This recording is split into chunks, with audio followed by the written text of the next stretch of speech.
Meus amados, abra a sua Bíblia, o livro de Atos, capítulo 15, versos 22 a 35. Atos 15, 22 a 35. Texto que vai nos servir de base para a nossa exposição nessa noite. Diz assim a Escritura: Então pareceu bem aos apóstolos e aos presbíteros, com toda a igreja, eleger alguns homens dentre eles e enviá-los a Antioquia, juntamente com Paulo e Barnabé. Foram eleitos Judas, chamado Barsabás, e Silas, que eram líderes entre os irmãos. Mandaram por eles a seguinte carta: Os irmãos, tanto os apóstolos como os presbíteros, aos irmãos gentios em Antioquia, Síria e Cilícia, saudações. Visto que sabemos que alguns que saíram de nosso meio, sem nenhuma autorização, perturbaram vocês com palavras, transtornando a mente de vocês, pareceu-nos bem, chegados a pleno acordo, eleger alguns homens e enviá-los a vocês com os nossos amados Barnabé e Paulo, homens que têm arriscado a vida pelo nome de nosso Senhor Jesus Cristo. Portanto, estamos enviando Judas e Silas, os quais pessoalmente lhes dirão as mesmas coisas, pois pareceu bem ao Espírito Santo e a nós não impor a vocês maior encargo além destas coisas essenciais, que vocês se abstenham das coisas sacrificadas a ídolos, bem como do sangue da carne de animais sufocados e da imoralidade sexual. Se evitarem essas coisas, farão bem, passem bem. Os que foram enviados partiram para Antioquia e, tendo reunido a comunidade, entregaram a carta. Quando a leram, ficaram muito alegres pelo consolo recebido.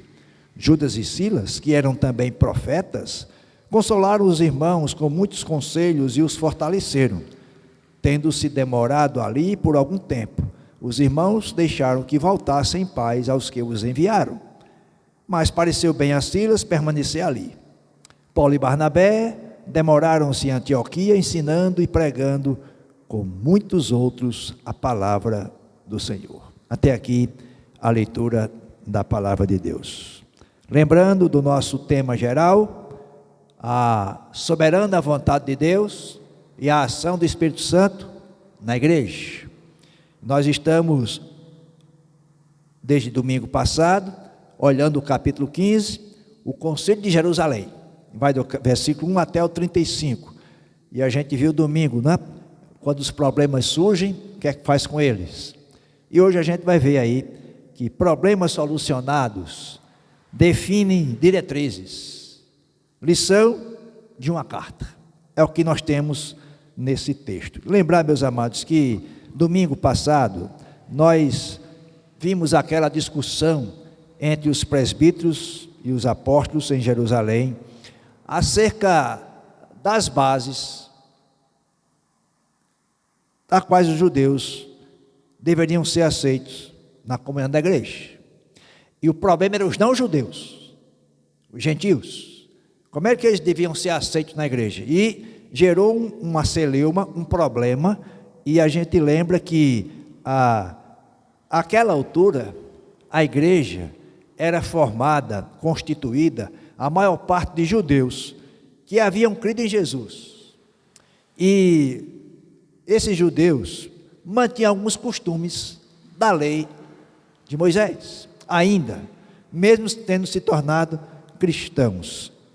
Uma delas era a questão da circuncisão e a dieta que era estabelecida lá. Não é que a gente vai ver daqui a pouco o que isso acontecia. E eles ainda mantinham que deviam seguir aquele calendário judaico. E pelo menos 3 festas eram importantíssimas para os judeus: Páscoa, Pentecostes e Tabernáculo. Todo judeu tinha que escolher uma dessas festas por ano para ir participar. E esses cristãos agora se tornaram cristãos, judeus, eles ainda mantinham essas questões. Agora, o problema é os gentios. Qual a questão? É se os gentios, antes de se tornar cristãos, precisavam se tornar judeus primeiro.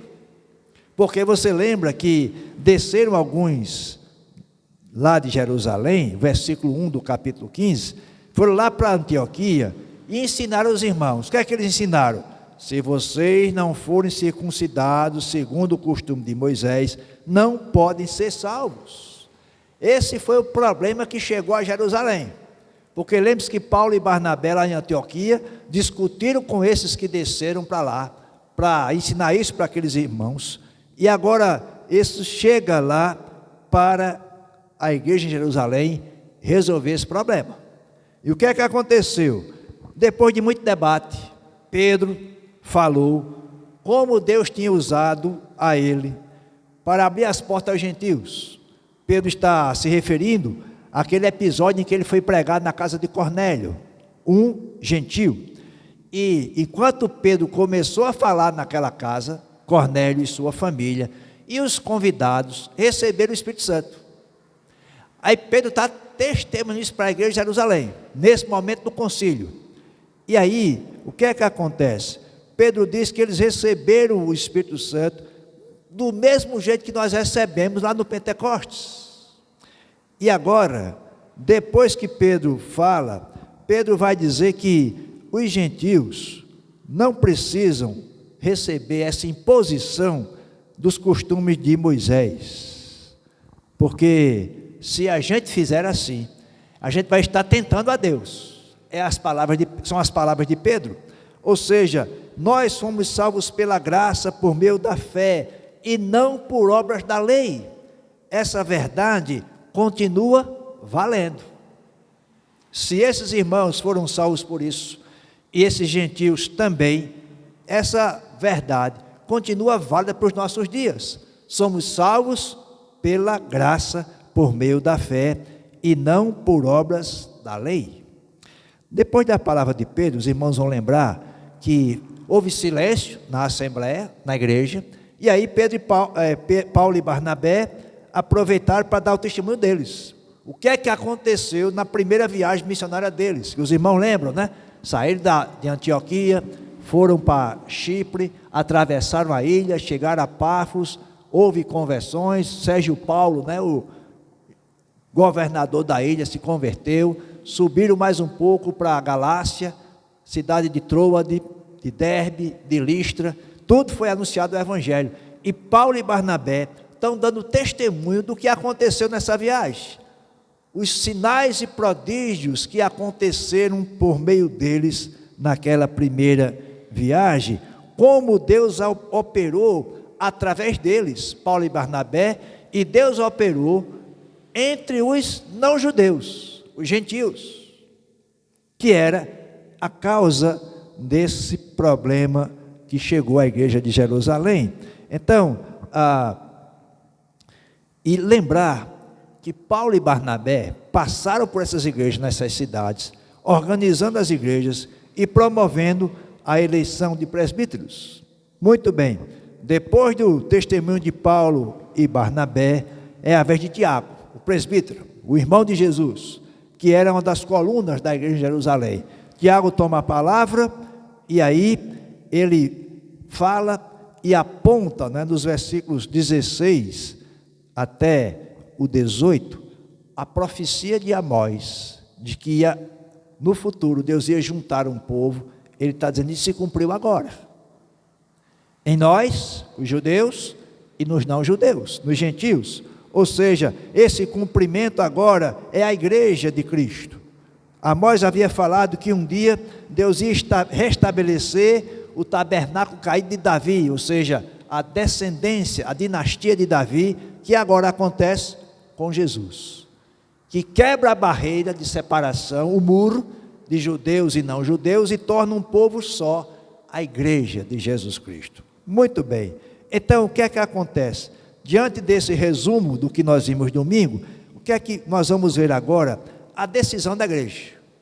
Depois que Pedro falou, Paulo e Barnabé testemunharam, Tiago falou, vem agora a decisão da igreja. E meus amados, nos parece que a decisão era óbvia, porque diante do que Pedro falou, do que Paulo e Barnabé testemunharam, e Tiago levanta-se e dá aquela palavra deles, versículos 19 a 21, agora essa igreja reunida em assembleia vai tomar uma decisão, e a argumentação, a decisão era que não se devia impor aos gentios, aos não-judeus, nenhuma condição além da fé para ser salvos. Não devia se impor aos não-judeus a lei de Moisés como condição para que eles fizessem parte da igreja. Então, após Tiago concluir a sua fala, o Conselho de Jerusalém entrou em acordo. Agora vejam, o acordo é unânime. Observe aí no versículo 22. Então, pareceu bem a quem? Aos apóstolos e aos presbíteros, com toda a igreja. Houve, portanto, unanimidade para tomar essa decisão. E, portanto, essa unanimidade é para a gente entender que é Deus dirigindo. Lembrem-se que nós estamos olhando o livro de Atos nessa perspectiva. Deus agindo na igreja por meio do Espírito Santo.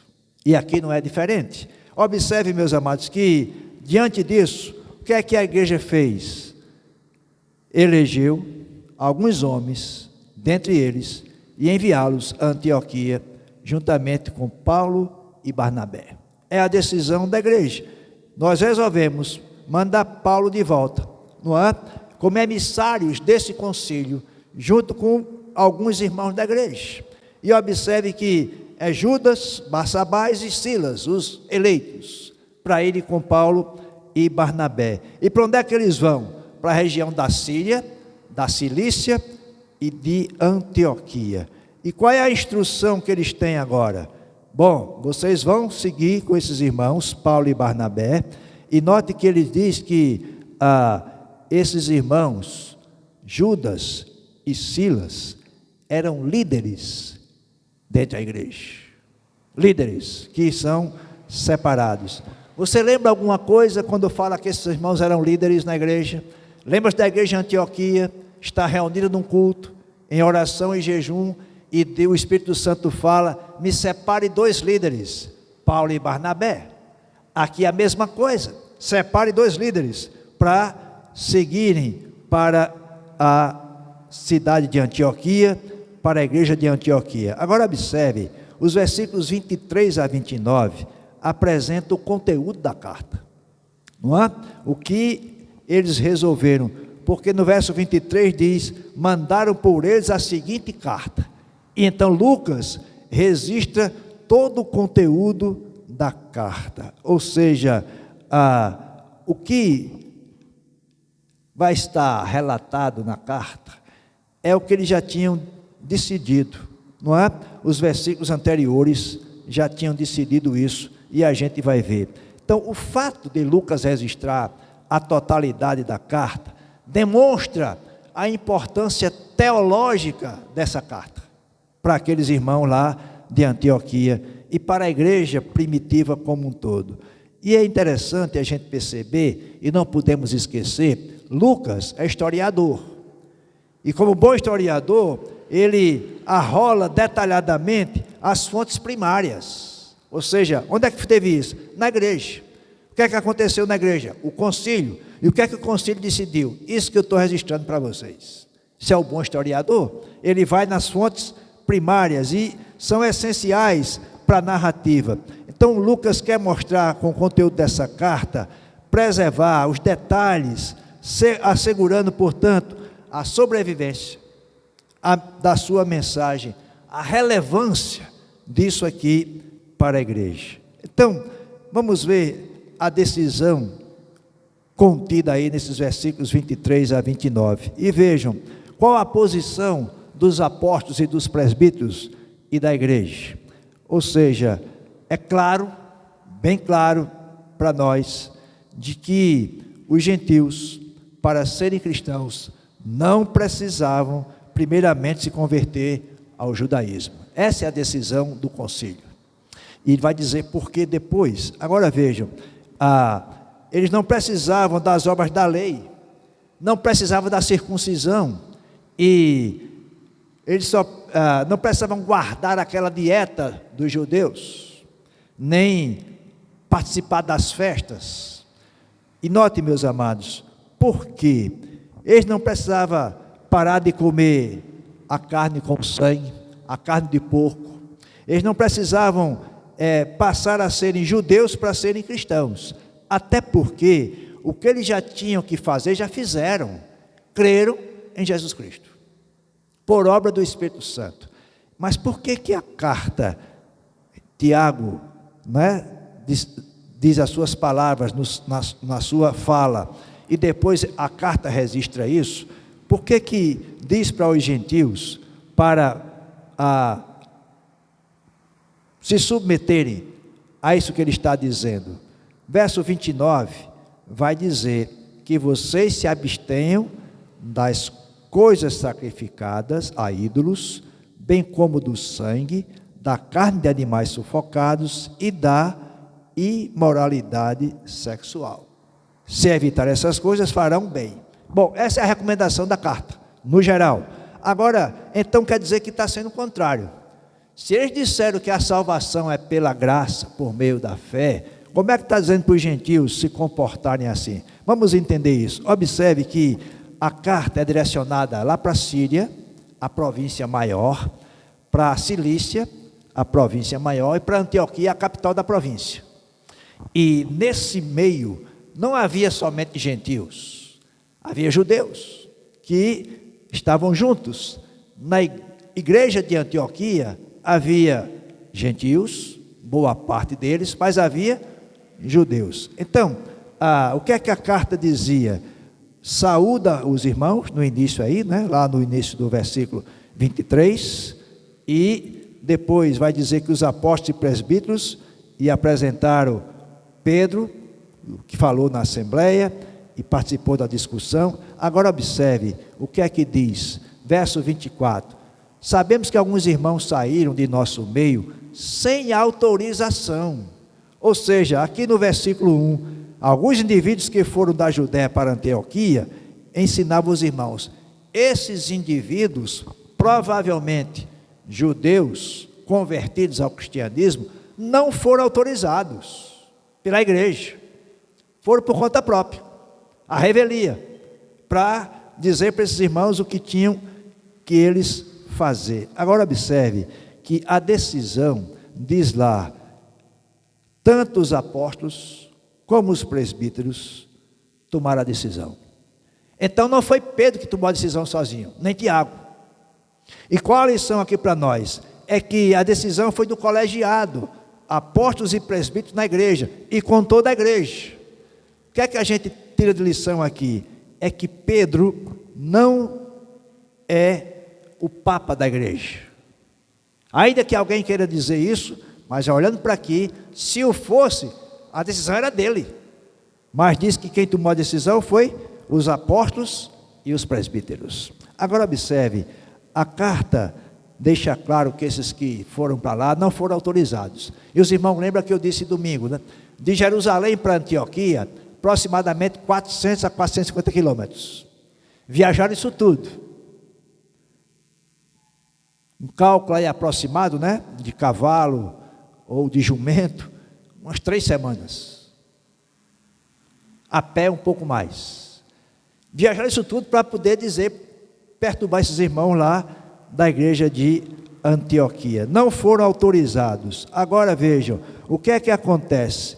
É saber, meus amados, que aqui a gente percebe a organização da igreja. Esses não foram autorizados pela igreja. E nós nos reunimos como igreja, num concílio, numa assembleia, para tomar a decisão como igreja. O que é que a gente enxerga aqui para nós? É que a igreja tem que ser organizada. Quando alguém diz, não, eu não quero saber de igreja, porque ela é organizada, são os homens que fazem as coisas, tem que ser mesmo. E mais, nós seres humanos, fomos criados para viver com ordem, para vivermos guiados por instruções, ou seja, leis estabelecidas, princípios para seguirmos. Não é diferente com a igreja. Qualquer organização que tenha a presença humana tem que ter diretrizes, normas, regras, princípios para ser seguido. A igreja não é diferente, tem que ter também. E é isso que essa igreja de Jerusalém está nos ensinando. Ela é organizada, houve um concílio, se estruturou, se ouviu Deus, o Espírito Santo é quem vai fazer isso. E veja o que é que diz aí, depois de falar sobre a carta, e aí chegar num acordo. Veja no versículo 28, o que é que diz? Pois pareceu bem a Pedro, ao Espírito Santo e a nós, não impor a vocês maior encargo além destas coisas essenciais. Ou seja, é o Espírito Santo que coordena, que dirige, que faz com que as coisas aconteçam. Os versículos 25 e 26, a carta da igreja de Jerusalém, faz como que uma honra a Paulo e Barnabé. Diz lá que pareceu-nos bem, chegados a pleno acordo, eleger alguns homens e enviá-los a vocês, com os nossos amados Barnabé e Paulo. Quem são esses? Barnabé e Paulo, e esses irmãos, são aqueles que têm arriscado a vida pelo nome de nosso Senhor Jesus Cristo. Claramente a carta se refere a Paulo e Barnabé, que arriscaram a vida na viagem, sofreram perseguições. Paulo foi apedrejado, mas eles são homens honrados, amados por essa igreja. Então, vem a saudação, depois o conteúdo da carta, dizendo que estão enviando junto com Paulo e Barnabé dois homens eleitos por eles. Aí vejam a decisão da carta no verso 28, como nós já lemos, é o Espírito Santo que vai levar a essa direção. Ou seja, meus amados, aqui muito claramente, como eu disse, Lucas resiste o conteúdo da carta para que os seus leitores, Teófilo, né, é para quem a carta é endereçada, e os que leram essa carta, e nós que a lemos agora dentro do livro de Atos, o que é que Lucas quer mostrar para nós? É que esses irmãos da igreja de Jerusalém tinham consciência de que é o Espírito Santo que faz a igreja funcionar. E eu creio que eles chegaram a essa consciência depois que Pedro deu testemunho do Espírito Santo. Porque até então os judeus achavam que o evangelho era só para eles.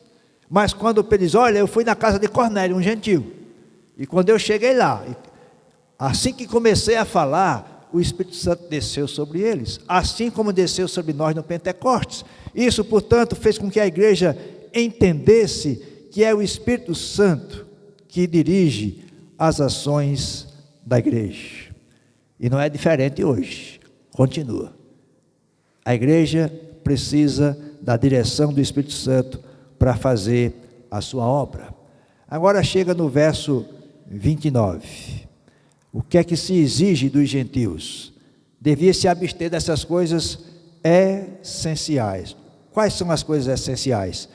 Coisas sacrificadas a ídolos, o sangue, a carne de animais sufocados e a imoralidade sexual. O que é que a igreja de Jerusalém resolveu tomar essa decisão e mandar para esses irmãos gentios? Essas 4 coisas eram particularmente detestáveis pelos judeus. E os judeus não aceitavam isso entre eles. E os gentios praticavam isso. Não estavam nem aí com essa questão da lei de Moisés. Ou seja, é por isso que os judeus, uma das razões também de criticarem e não aceitarem os gentios, por conta dessas ações que eles tinham com essas coisas. Agora vejam, essas coisas eram voltadas para a idolatria. Comer a carne com sangue, ou comer a carne do animal sacrificado aos ídolos, e especialmente a imoralidade sexual. isso tudo é associado à prostituição cultural. Lembrar que Paulo escreve aos Coríntios, a sua primeira carta, e também os adverte para isso. Ou seja, a cidade de Corinto tinha um templo da deusa Afrodite, a deusa da fertilidade. E no culto para a deusa Afrodite, tinha lá as prostitutas cultuais, para referendar a mensagem de que havia fertilidade. Essas prostitutas tinham relações com os adoradores. Então isso era abominável para o judeu. E Paulo está mostrando lá em Corinto que é isso que eles não aceitavam. Ou seja, é preciso que se entenda isso. Mesma coisa está acontecendo aqui. Então, 4 pontos aqui do judaísmo deveria permanecer na igreja gentílica. Primeiro, se abster das contaminações dos ídolos. O que é que isso quer dizer? Se refere à carne oferecida aos ídolos e depois comidas em banquetes, em festas do templo ou vendidas em açougue. O que é que a gente pode aprender com isso aqui? Lembre-se, os sacrifícios lá do Antigo Testamento ainda permaneciam entre os judeus. Então, quando alguém ia sacrificar, levava um boi para sacrificar. Está aqui o meu animal para o sacrifício. Então, o sacerdote ia lá, imolava aquele boi e aspergia o sangue natural, como está lá em Levítico. Só que o boi era grande e a família daquele ofertante não dava conta. Então ele levava para casa, fazia um churrasquinho, levava para o açougue para vender a carne, mas ele foi sacrificado aos ídolos. E agora, o que fazer? Bom, qual a recomendação? Se você vai chegar no açougue e perguntar, essa carne aqui foi sacrificada para ídolos? Não tem como, né? Você chegar aqui no, como é? Antigamente era Frigotil, agora é outro nome, Mix da Carne, onde eu compro carne às vezes, ou chegar na feira, lá em Boivéi, ou chegar na Prime, onde for. Essa carne aqui foi sacrificada a ídolos? Eu não sei, eu comprei, abati. Não tem como fazer isso. Era a mesma coisa que Paulo disse lá aos Coríntios. Ou seja, você pode pegar a carne e comer. Se você souber, aí é diferente. Aí é diferente.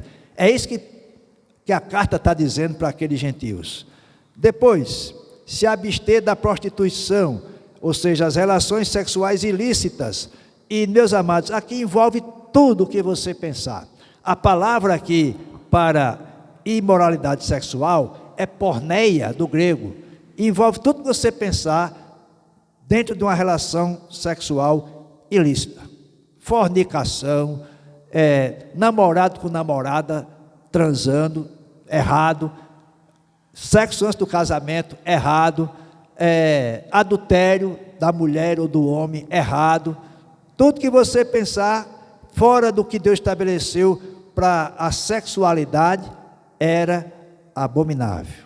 Ou seja, se abster da imoralidade sexual. Isso desde lá Levítico. Isso aqui está muito próximo do que está lá em Levítico 18, de 6 a 18. Depois, terceiro, se abster do que é sufocado. O que é que isso quer dizer? Aquele abate de animais, de maneira que o sangue permanecesse na carne. Por quê? Quando se mata o animal, se sangra o animal. Não é verdade? Para tirar todo o sangue. Então, se acontecesse de um animal morrer, né, e abater o animal sem sangrá-lo, os judeus não comiam dessa carne. O que é que está dizendo para nós? Ou seja, é que não pode fazer isso porque o sangue permanece na carne. Então deve se abster do sangue. O que é que isso quer dizer? O próprio sangue. Essa era a regulamentação dietética da dieta dos judeus. Então o que é que se pede aqui? É que os gentios se abstivessem no ambiente onde tivesse judeu. Festa de confraternização da igreja, lá em Antioquia, final do ano. Aí vai ter um churrasco, e vai ter judeus e gentios. Então os gentios dizem, não, traz a carne aí que o animal morreu sufocado, pode trazer e botar para assar. A gente não está preocupado com isso. Não, se houver judeus e eles abominam isso, em nome do amor, deixe isso de lado. Então a gente não tem problema em comer o sangue. Bom, se tiver no meio de judeus que não aceita isso, não faz. Então, meus amados, para nós, o que é que a gente entende? Você pode comer sua galinha cabidela, sua buchada de bode, seu sarapatel, não tem problema nenhum. Mas se tem alguém onde você está, não é, sei lá, num ambiente de fraternidade, que entenda que isso não é bom, em nome do amor, você se abstém. Não fará mal a você, nem a ele. Deu para entender? Ou seja, não é pecado você comer a sua galinha cabidela na sua casa. Não tem problema, tá? Até porque não está na questão do sangue realmente. Tem gente que não gosta, não come, e a gente respeita também. Mas a carta diz isso para os gentios, ou seja, em nome de manter essa unidade na igreja, se abstenham disso, só. Agora, isso tudo não interfere na salvação de vocês, porque a salvação é pela graça, por meio da fé. Muito bem, dito isso, e entendido o que eles disseram aqui para esses irmãos, agora vejam, finalzinho do verso 29, se evitarem essas coisas, farão bem, saúde em algumas traduções, ou passem bem. Agora veja os versículos 30 a 35, logo no versículo 30, Lucas registra o seguinte: os que forem enviados para Antioquia, e tendo reunido a comunidade, entregaram a carta. Quando a leram, ficaram muito alegres pelo consolo recebido. Que coisa linda! Esses irmãos de Antioquia estavam na ansiedade, né? Qual é o resultado lá de Jerusalém, da igreja, do concílio? Quando eles leram a carta, vocês foram salvos pela graça, por meio da fé. Se abstenham dessas coisas que está registrado aí. O que é que aconteceu? Não, de jeito nenhum, eu sou gentil e não vou me abster dessa coisa jamais. Foi essa a decisão? Ficaram muito alegres pelo consolo recebido. Quem é que faz isso, meus amados? É o Espírito Santo. Só Ele que nos faz viver nessa direção. Eu quero destacar algumas questões desses versos 30 a 35. A primeira coisa é a diligência dos que foram enviados. Não é? Os que foram enviados, diz aí, partiram para Antioquia. Na Almeida atualizada diz: os que foram enviados desceram logo para Antioquia. Ou seja, não esperaram muito tempo, desceram logo para atender isso, o que eles disseram. Ou seja, qual a lição para nós? É que para agirmos no reino de Deus, na obra do Senhor, é preciso convicção e diligência. Agir logo. Depois, outro destaque aí, é a alegria e o conforto da decisão, no versículo 31, né, como nós lemos. Ou seja, quando as decisões são tomadas pela orientação do Espírito Santo, os resultados dessas decisões unificam e fortalecem a igreja. Observe, eu vou relembrar que essa igreja lá de Antioquia era formada por gentios, sua maioria, mas por judeus. E note que a decisão os alegrou, foram consolados pelo conteúdo da carta. E, portanto, essa é uma lição clara para nós. As decisões tomadas sob a orientação do Espírito Santo, elas unificam e fortalecem a igreja de Cristo. Depois, a decisão do ensino da palavra, verso 32. Judas e Silas, que eram também profetas, consolaram os irmãos com muitos conselhos e os fortaleceram.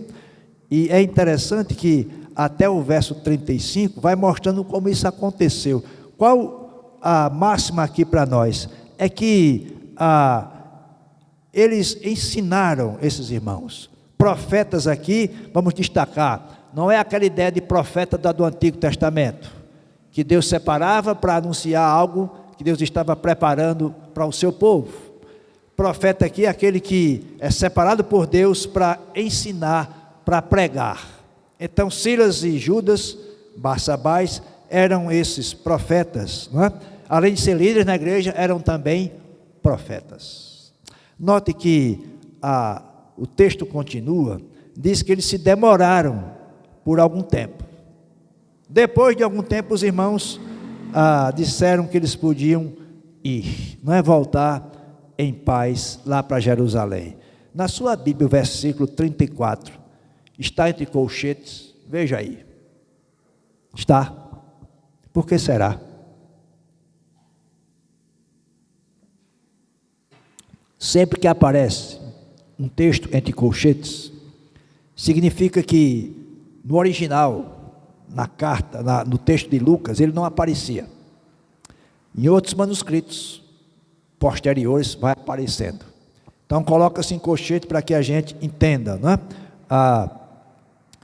Se você na sua Bíblia deve ter alguma explicação, alguns têm, né?